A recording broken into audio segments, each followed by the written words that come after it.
attirer sa attention te laajuma la ko lan la exactement. par rapport à.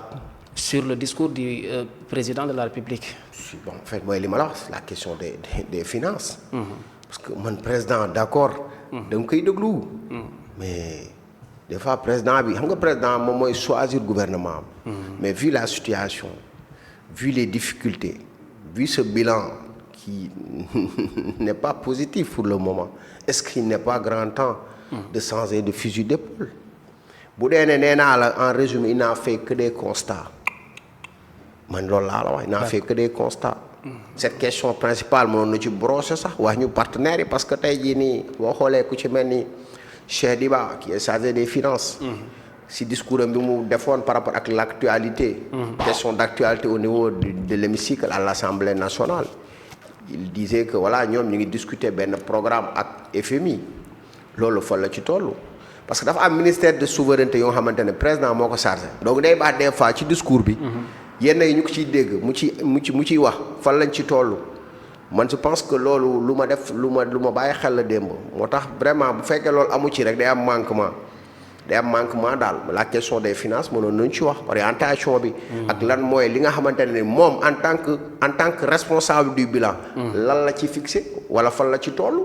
parce que moom moo ñu xamale woon la dette avec le cabinet Forbit Mazars lors d'une interview avec France 24. donc yooyu ces questions importantes yooyu war na si mën a ñëw parce que xaalis bi mooy problème mu secteur yëpp.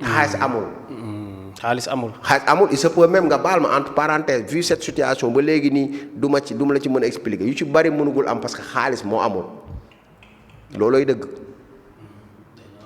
mais xoolal loi de finances initiale bu 2026 ak ni ñu commencé ba léegi est-ce que suscité na xel mu dal mais non je suis désolé te loolu président la war moom mooy signataire du Sénégal de moom la yor de. jërëjëf am na solo muy Babacar Ndour nekk bokk. voilà donc li may wax rek vie associative moom am naa ko. parce que dañ naan yenn instance yi boo fa bëggee yegg il faut nga tarbiwu. dëgg la base bi. et nous on a été à la base. d'habitude ça dañ naan yaa ngi ci toutes les sauces. fekk na expérience ngay seet l'expérience c'est quoi c'est l'ensemble des erreurs acquises. surtout le Sénégal dafa nekk dëkk bu nga xam ne administrativement boo taxawlee mënoo nekk ci instance yi. donc est-ce que tout d'abord avant de venir on parle c'est une question de jeunesse. gouvernement bi mu ñëwee. dafa boole jeunesse culture sport moom moo xam lu tax mu defoon ko mais au départ nee naa ne lii doxul. parce que jeunesse bi ñoo porté ce régime au pouvoir ils se sont sacrifiés de par leur vie ñenn ñi gis nga on te parle de la question des 80 morts. ñu nga xamante ba léegi nii nga baal ma am ñoo xam ne ils demandent justice. ndeysaan. concernant la jeunesse. gis nga structure de base yooyu yu si bari est-ce que renouveler nañu ko est-ce que conseil de la jeunesse yi parce que semaine nationale de la jeunesse. ministère de la jeunesse la ak ñan ñoo ko porté. ministère bi tutelle rek moo porté ko de organisation de base yooyu noonu say ñoo ko porté. si muy le conseil national de la jeunesse ak les conseils départementaux de la jeunesse ak les conseils communaux de la jeunesse ñooñu ñoo moom activité moom on parle de semaine de la jeunesse. est-ce que ñooñu ñu ngi fa woon mais par contre li nga gis démb politique la. saa bu demee ba président taxaw jeunesse bi ñii naan joomaay loolu yépp folklore la man bokk. non parce que nous on est des jeunes on connaît ce que nous ay ambassadeurs de la jeunesse lañu on aide les jeunes on les encadre parce que mission boobu c'est une mission régalienne c'est-à-dire ñun suñu grand dañu teete.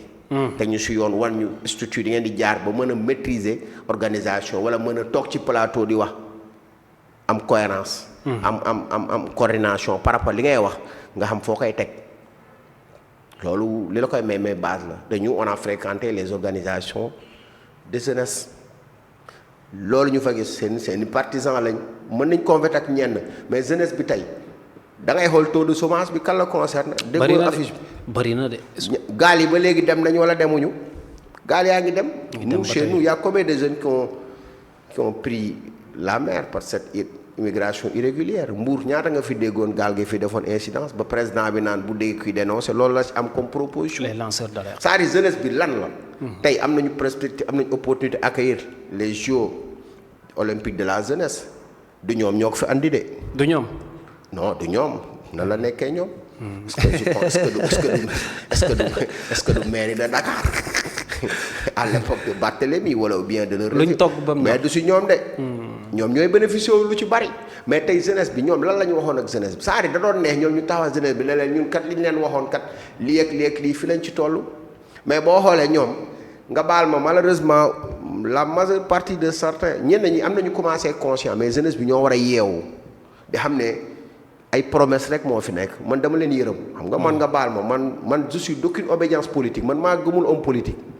wallahi azim parce que on a beau sacrifier des vies nous on s'est sacrifié pour Macky Sall pour qu'il arrive au pouvoir pas parce qu'on était de la paire mais on était contre une gestion nébuleuse contre une benn forfaiture ñu wàcc ci télé bi xeex ko au temps d'Abdoulaye Wade même à l'époque de Macky Sall on avait dit non à une troisième candidature et même à une injustice à l'endroit du sœur d'Ousmane Sonko beaucoup disaient que voilà yéen man day ñi ma taxé Pastef laa bokk ak a bari parce que damay dem manifestation bu dee lu normal les acquis démocratiques ku ko touché man damay jox man dama la koy wax ñenn nañ moi j'ai des amis qui sont du passé ça bel et bien que man des fois suñu plateforme bi j'accueillais plus les partisans de Pastef que beaucoup même disaient que voilà ki Pastef la bokk wala Pastef ñoo nekk ci ginnaawam. man j'ai entendu ça.